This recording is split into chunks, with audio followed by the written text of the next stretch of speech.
Thailand দক্ষিণ পূর্ব এশিয়ার সবচেয়ে জনপ্রিয় এবং পর্যটক বান্ধব ভ্রমণ গন্তব্য হচ্ছে এই থাইল্যান্ড। হাতের কাছে বিদেশ ভ্রমণ বলতে যেই কটা দেশের নাম উঠে আসে আমাদের বাংলাদেশিদের কাছে, তার ভেতরে থাইল্যান্ড অন্যতম।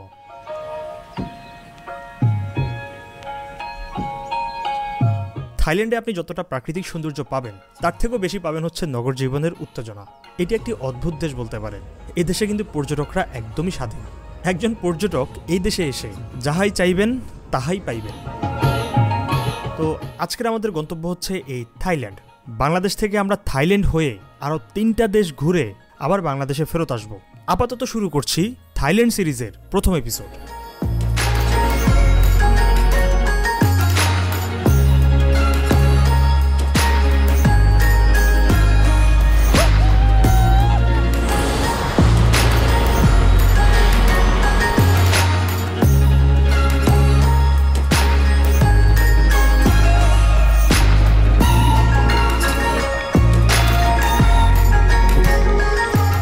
এই ট্রিপে আমরা থাইল্যান্ডের বেশ কিছু জায়গায় যাব, যেমন Phuket, Phi Phi, Krabi, Pattaya, coral island এবং ব্যাংকক। মানে আপনি থাইল্যান্ডে আসলে যে জায়গাগুলো অবশ্যই যাওয়া দরকার, সবগুলো জায়গায় যাব।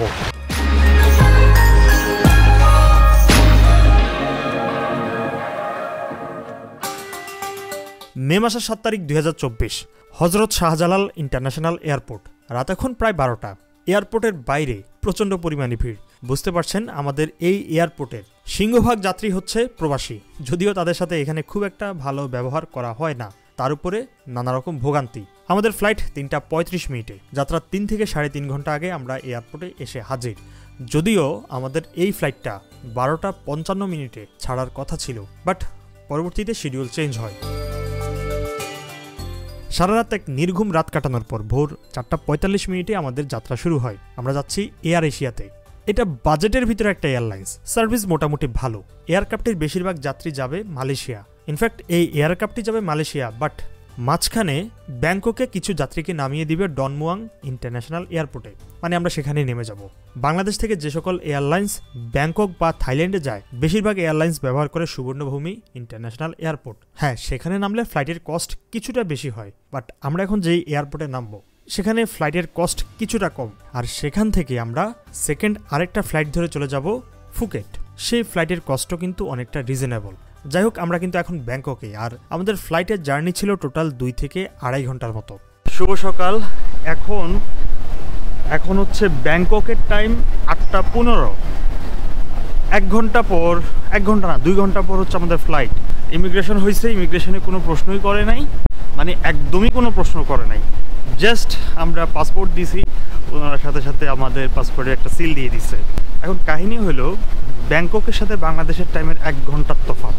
এখন বাংলাদেশি সময় হচ্ছে 7টা 15, বাট এখানে হচ্ছে 8টা 15।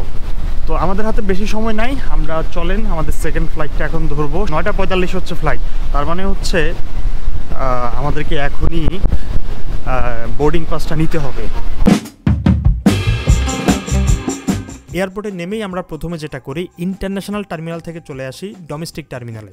সময় নষ্ট না করে নিয়ে নেই বোর্ডিং পাস। এবারও কিন্তু আমরা যাচ্ছি এয়ার এশিয়াতে। এয়ারপোর্টের ভেতরেই হালকা জলখাবার সেরে নেই। আর ব্যাংককে আসার পর টুকটাক খাবারের সমস্যা আপনাকে পোহাতে হবেই। আর সেই দিক থেকে সেফ জোন হচ্ছে ম্যাকডোনাল্ডস। বাই দ্য ওয়ে, আপনাদেরকে কিন্তু ফ্লাইটের খরচের ব্যাপারটাই বলা হয়নি। ঢাকা থেকে ব্যাংকক আসতে আমাদের জনপ্রতি খরচ হচ্ছে 16,500 টাকা। আর ব্যাংকক থেকে ফুকেট যেতে জনপ্রতি 4,000 টাকা। বলতে পারেন ঢাকা থেকে ফুকেট জনপ্রতি 20,000 টাকায় কমপ্লিট ওয়ান ওয়ে। আর আমাদের এই ট্রিপের ফ্লাইটের টিকিট কাটি আমরা গোজায়ান থেকে। বরাবরই আমি অনলাইনে পেমেন্ট করতে বেশ স্বাচ্ছন্দ্য বোধ করি। আর অনলাইন পেমেন্টে গোজায়ানে পাওয়া যাচ্ছে বিভিন্ন ধরনের অফার্স।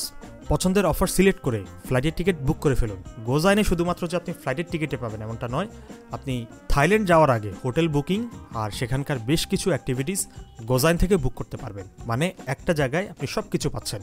কিভাবে বুক করবেন সেটা একটু পরে দেখিয়ে দিচ্ছি।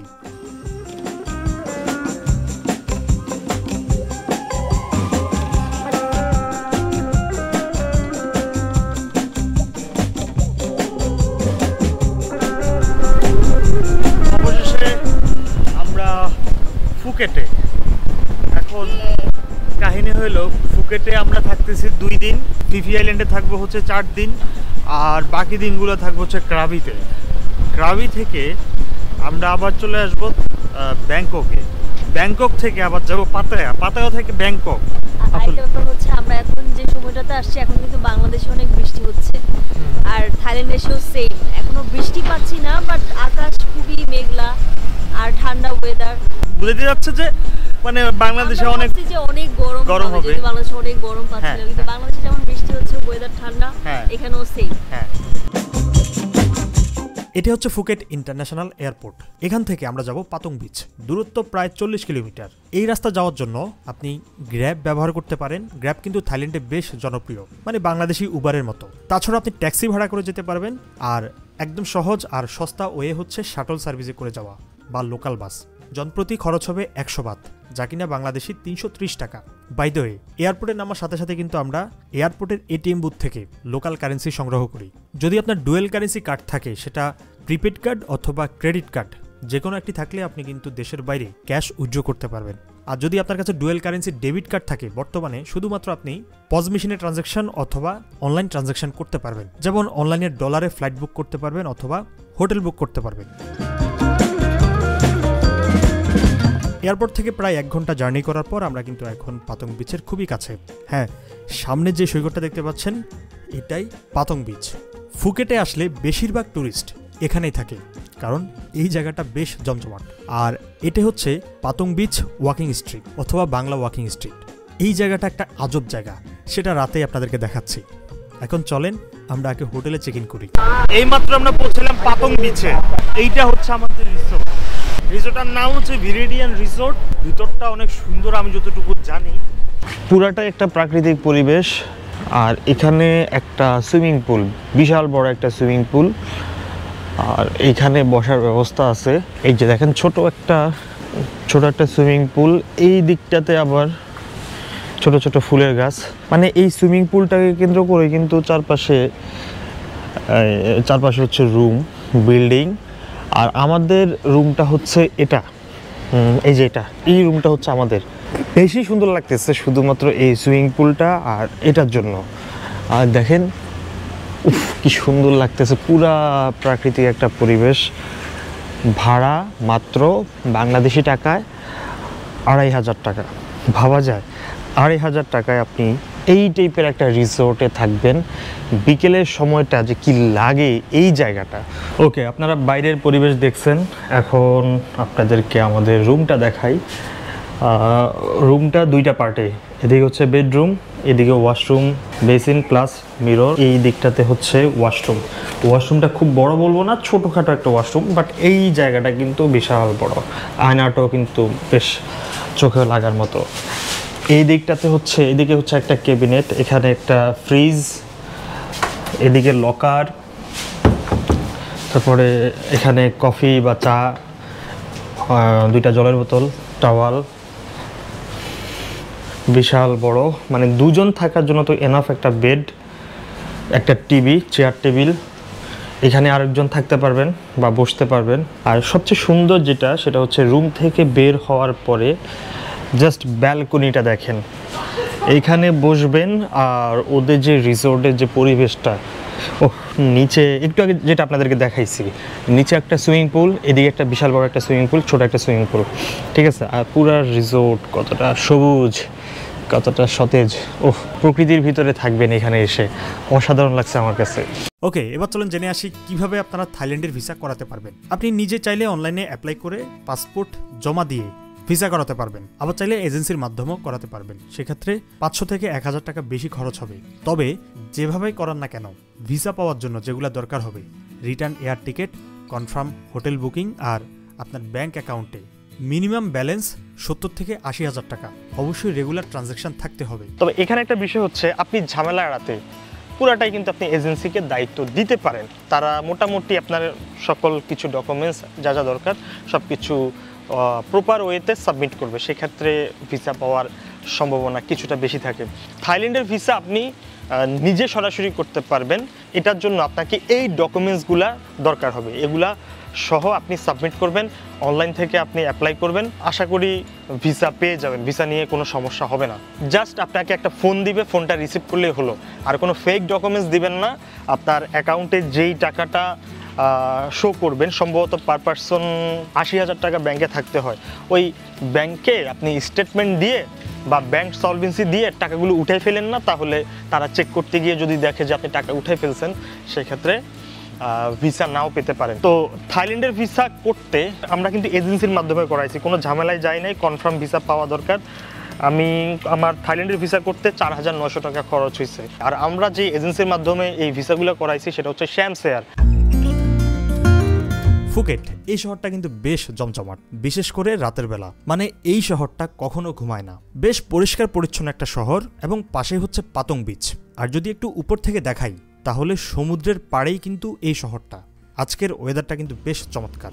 যেহেতু এটা একটা ট্যুরিস্ট এরিয়া, তাই এখানকার সব কিছুরই দাম মোটামুটি বেশি, বিশেষ করে খাবারের দাম কিছুটা বেশি।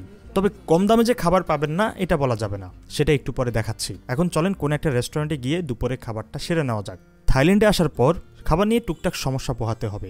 যে কদিন থাইল্যান্ডে থাকবেন সে কদিন আপনি এই ধরনের ফ্রাইড রাইস দিয়েই চালিয়ে নিতে পারবেন। আমরা একটা রেস্টুরেন্টে গিয়ে একটা চিকেন ফ্রাইড রাইস অর্ডার করি, খেতে পারবো দুজন, যা বাংলাদেশি টাকায় 450 টাকা, আর থাইল্যান্ডের কারেন্সিতে 150 বাত। খাবারের টেস্ট বেশ ভালো এবং এখানকার খাবারটা বেশ রিজনেবল। আর একটু কম দামে খাবার খেতে চাইলে রাস্তার পাশের এই ধরনের দোকানে খাবার অর্ডার করতে পারেন। খাবারের মান এবং টেস্ট দুইটাই কিন্তু বেশ ভালো।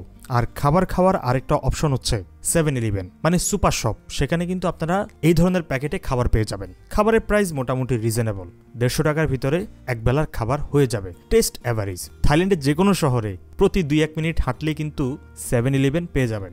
অন্য দোকানগুলোর তুলনায় কিন্তু 7-Eleven-এ খাবারের প্রাইস এবং যে কোনো পণ্যের দাম অনেকটা রিজনেবল।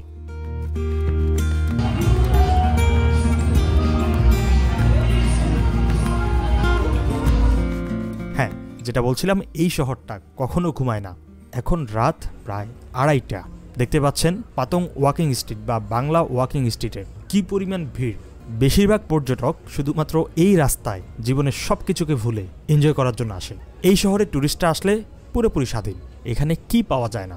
বলে রাখা ভালো, এখানে কিন্তু পরিবার নিয়ে আসতে সাবধান। এই রাস্তা টোটাল 1/2 কিলোমিটার। এই রাস্তা দিয়ে হাঁটার সময় কিন্তু আপনাকে বেশ বিব্রতকর অবস্থায় পড়তে হতে পারে। রাস্তাটার একদম শেষ প্রান্তে হচ্ছে পাতং বিচ। রাতে আমরা পাতং বিচের আশেপাশে বেশ কিছুক্ষণ সময় কাটাই, দেন এরপরে চলে আসি একটা ইন্ডিয়ান রেস্টুরেন্টে খাবার খাওয়ার জন্য। রাতে অর্ডার করি ভাত আর চিকেন দো পেঁয়াজা। এইটুকুর প্রাইসে হচ্ছে 1,500 টাকা বাংলাদেশি টাকায়। থাইল্যান্ডে কিন্তু আপনি ইন্ডিয়ান দোকান পাবেন, তবে সেগুলো বেশ এক্সপেন্সিভ।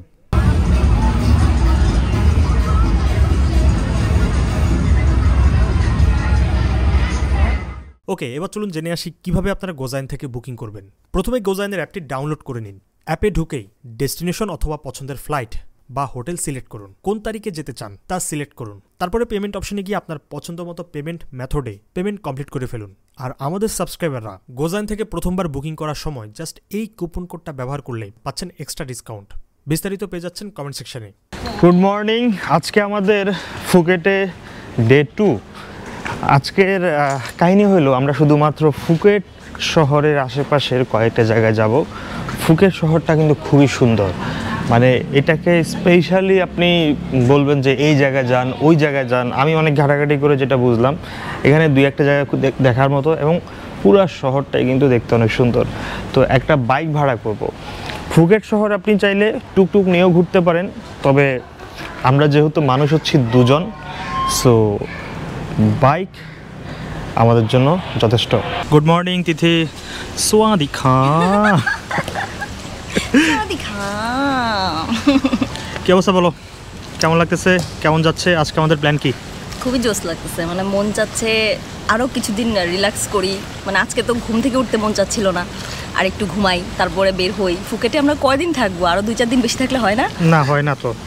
কালকে রাতটা বেশ জোস ছিল, মানে খুবই মানে একদম অন্যরকম এক্সপিরিয়েন্স। লাইফে কখনো এরকম এক্সপিরিয়েন্স হয় নাই, বাট ইন্টারেস্টিং, ডিফারেন্ট কিছু ছিল একদম। আর বিচের পাড়ে আমরা রাতে অনেক সুন্দর সময় কাটাইছি, খুবই সুন্দর ছিল। আর ওই যে পাতং বিচ রোডটা, ওইটা পুরোটাই একটা অন্যরকম এক্সপিরিয়েন্স, মানে পুরাই ডিফারেন্ট, মজার।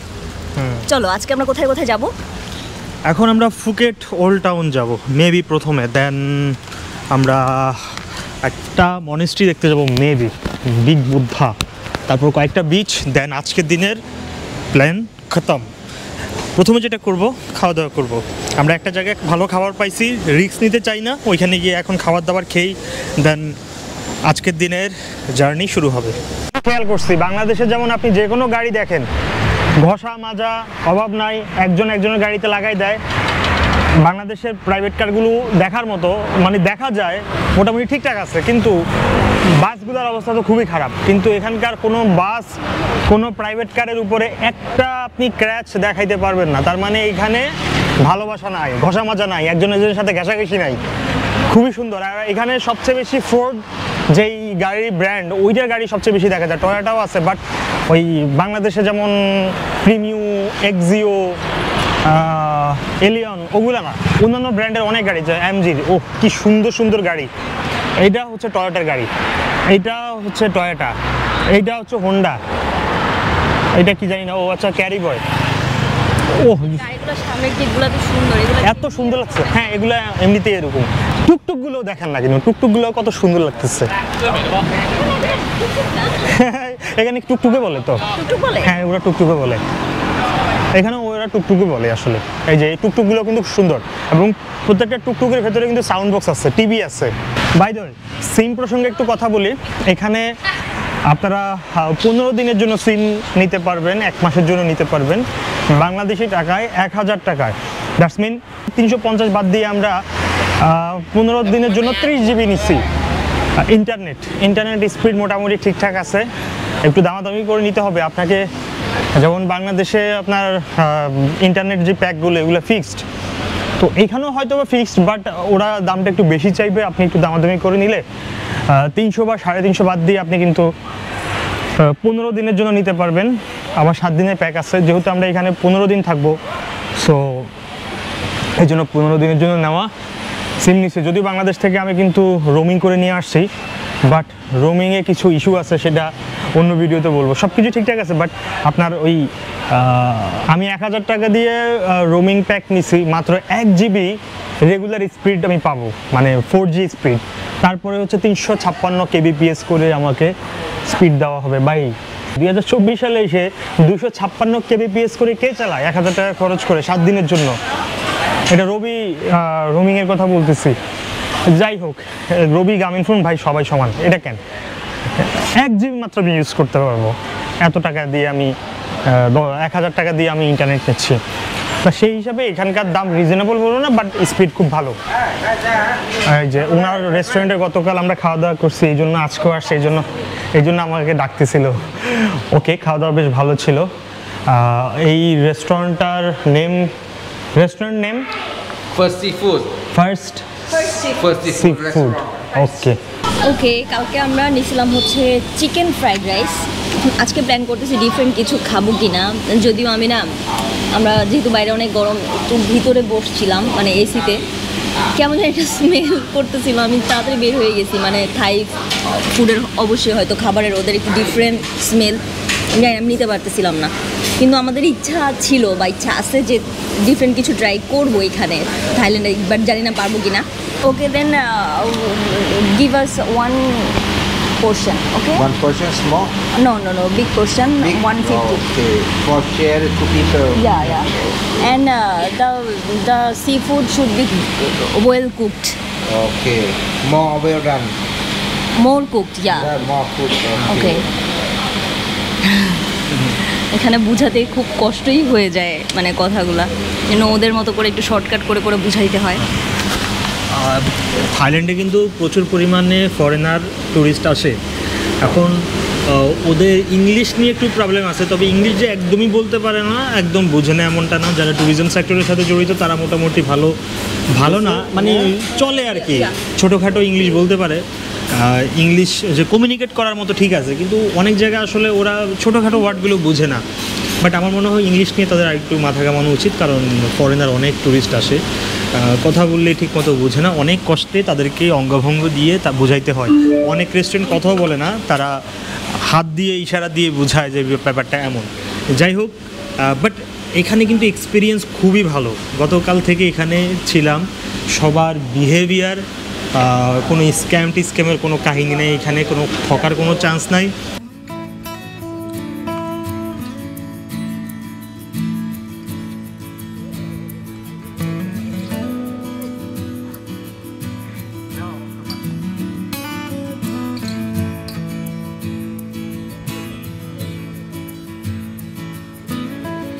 আজকের দিনটা যেহেতু আমরা আগে প্ল্যান করছি যে আমরা বাইক নিয়ে ঘোরাঘুরি করব, তো এখানে ফুকেটে আমরা খুব বেশি যে বাইক রেন্টাল শপ দেখছি এমনটা না, দুই একটা দোকান দেখা যায়। আমরা একটা বাইক রেন্টাল শপে আসছি। এই যে বাইকগুলো দেখতে পাচ্ছেন, ইয়ামাহার যে বাইকগুলা দেখতে খুবই ভালো লাগতেছে, কিন্তু এগুলো পার ডে হচ্ছে 400 বাত, মানে বাংলাদেশি 1200 থেকে 1300 টাকা। তো আমরা যেহেতু হাফ ডের জন্য ঘুরবো, এখন দুপুর 2টা একদম সন্ধ্যা পর্যন্ত আমরা ঘোরাঘুরি করব, সো আমরা এইটা নিছি। এটা হচ্ছে একদিনের জন্য 200 বাত, মানে বাংলাদেশি 600 টাকার মতো। এখন হাফ ডের জন্য এটা নিছি, যদি ফুল ডে হইতাম তাহলে ওইটাই নিতাম। এখানে হাফ ডে বলতে কোনো কথা নাই, যেটাই নেন ফুল ডে। 1 ঘন্টার জন্য যে প্রাইস, সারাদিনের জন্য একই প্রাইস। এটার ভিতরে 1 লিটার ফুয়েল আছে, আমাদেরকে ফুয়েল নিতে হবে। আর ডিপোজিট বলতে এখানে ডলার ডিপোজিট, টাকা পয়সা ডিপোজিটের কোনো ইস্যু নেই, জাস্ট পাসপোর্টটা এখানে জমা রাখতে হবে। তো আচ্ছা, বাইক আমরা চেক করতেছি। আর বাইক প্রত্যেকটা জায়গায় যেটা চিরন্তন সত্য কথা যে আপনাকে যেটা করতে হবে, বাইক রেন্টের সময় বাইকের একটা ভিডিও করে নিতে হবে। বাইকে আগে কোনো সমস্যা থাকলে সেটা ভিডিও করে রেখে দিবেন, যাতে অন্য কেউ দাগ ফালাই দিছে সেটার ড্যামেজ যাতে আপনাকে না দিতে হয়। সো আমরা ওরাও ভিডিও করে নিচ্ছে, আমরাও ভিডিওটা করে নিব। ওকে, চলেন আমরা পাসপোর্টটা জমা দিয়ে এখানে জাস্ট আমরা, আচ্ছা এখানে বাইক রেন্টের ইস্যুটা হচ্ছে আপনি যেই টাইমে বাইকটা নেবেন পরের দিন ওই টাইমে বাইকটা রিটার্ন করলে আপনার এক্সট্রা টাকা পে করতে হবে না। তার মানে রাতে দিয়ে যাওয়ার কোনো ইস্যু নাই। আপনি 24 ঘন্টার জন্য বাইক ভাড়া নেবেন, ধরুন এখন বিকেল 3টা, মানে কালকে 3টার আগে রিটার্ন করে দিলেই হবে। Brother, the time is 3:11, okay? ওকে ওকে, চলেন তাহলে আমাদের ফুকেটে কি দিদি, ফুকেটে আমাদের আজকে রাইড শুরু। অনেকগুলো জায়গায় যাওয়ার আছে, তবে প্রথমে আমরা যাচ্ছি হচ্ছে ওল্ড টাউন। চলেন। তো আজকের এপিসোডটা এখানেই শেষ করতে হচ্ছে, দেখা হচ্ছে নেক্সট এপিসোডে। থাইল্যান্ড সিরিজের নেক্সট এপিসোডে আমরা ফুকেটের বেশ কয়েকটা জায়গা আপনাদেরকে ঘুরিয়ে দেখাবো। ভিডিওটি ভালো লাগলে চ্যানেলটি সাবস্ক্রাইব মাস্ট, আর ফেসবুকে দেখে থাকলে পেজটি অবশ্যই ফলো করে দিবেন। টাটা।